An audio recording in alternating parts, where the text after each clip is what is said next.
Good stewards use Advent to allow their souls to catch up to their bodies. In the gospel passage I just read, Jesus tells us to get prepared. Get prepared for what? Get prepared for the end of the world. Much more importantly, get prepared for our own deaths. Almost certainly, we're going to die before the world ends. And Advent is a time for us to make new and special preparations to help us live our lives better. So how do we do that? Simple enough. We use the tools God gives us. We live the 10 Commandments. We live the Beatitudes, the great commandments of love and forgiveness. And we live those two hard challenges of Jesus. We choose to be last and not first, and to serve and not be served. A tall list, a hard list. And truth be known, my experience, Advent after Advent after Advent comes and goes, and we wind up on the other side of Advent having made no changes. We've done nothing to prepare better for our deaths.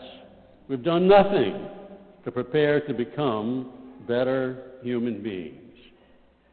We Americans are masters of excuses. We got all kinds of excuses why we don't do it.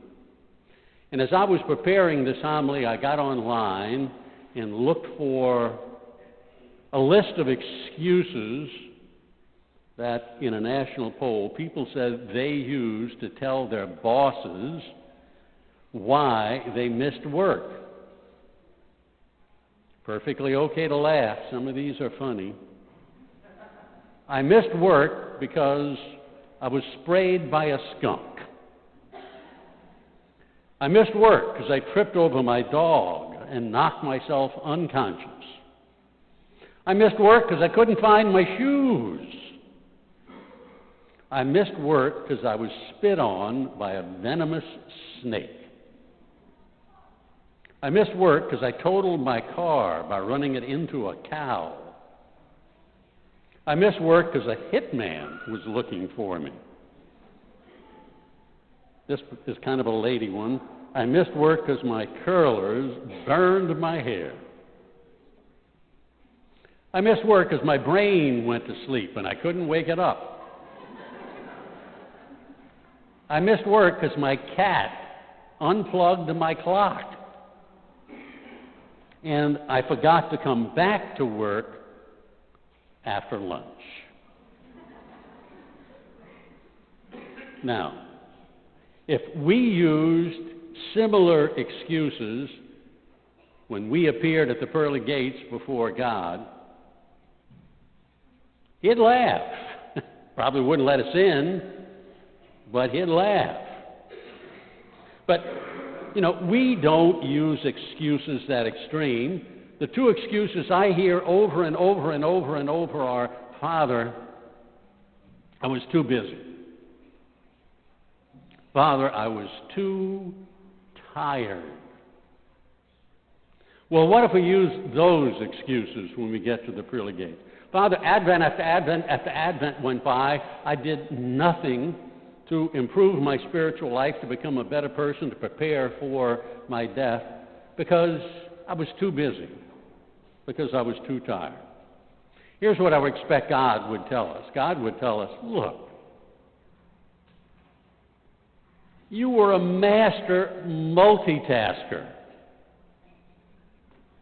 And all of the things that I asked you to do, the 10 Commandments, the Beatitudes, great commandments of love and forgiveness, serve and not be served, be last and not first, all of those things you can do while you're working. You can do it home with your family. I want you to do it that way.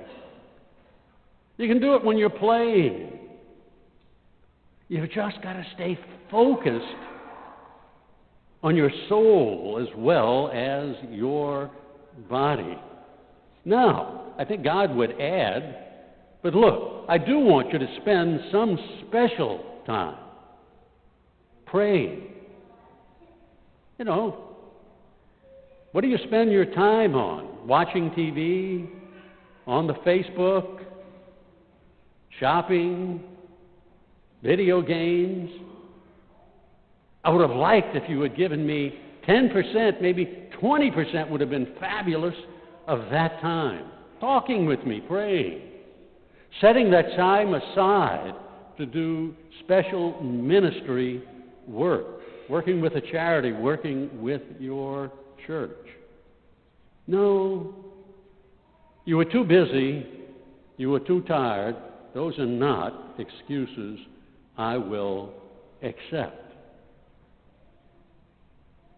The key question that each of us should be asking ourselves at the end of every day is, today, was I focused totally or primarily on things that had to do with my body?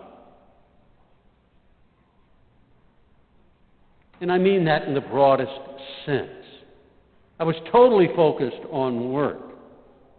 I got home and I was totally focused on my Bud Light in the TV program. I didn't include God in my life. I didn't include my soul work. And that's what Advent is calling us to do soul work as well as body work. Here's a modern fable. It was 1749. Frederick was an explorer.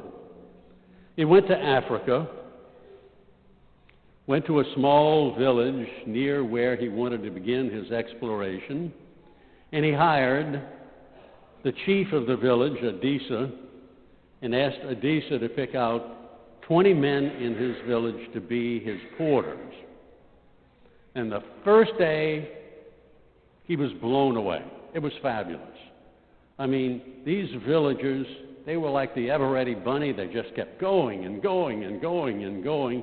He was so pleased. The next morning, though, no matter what he did, he couldn't get those porters to do his bidding. They were kind of helping each other out. Some of them were just sitting around. And he finally went to Adisa and said, Adisa, what gives? Yesterday, they were a ball of fire. Today, nothing. I can't get them started. And Adisa said, Mr. Frederick, yesterday, they went and went and went, hour after hour after hour after hour after hour. Well, this morning, they've got to let their souls catch up to their bodies. They're helping each other out. They're praying. When their souls catch up to their bodies, they'll be ready to go again for you. Well, that's wisdom. It's wisdom we can use during Advent, during the rest of our lives. Let's ask ourselves that question at the end of every day. Did I do my soul work today? If I died today, would I be prepared for it? If I went before the pearly gates and Jesus was standing there, would I be able to tell him, I did my soul work today, Lord? I have been doing it every day. My sisters and brothers, we are all called to be good stewards.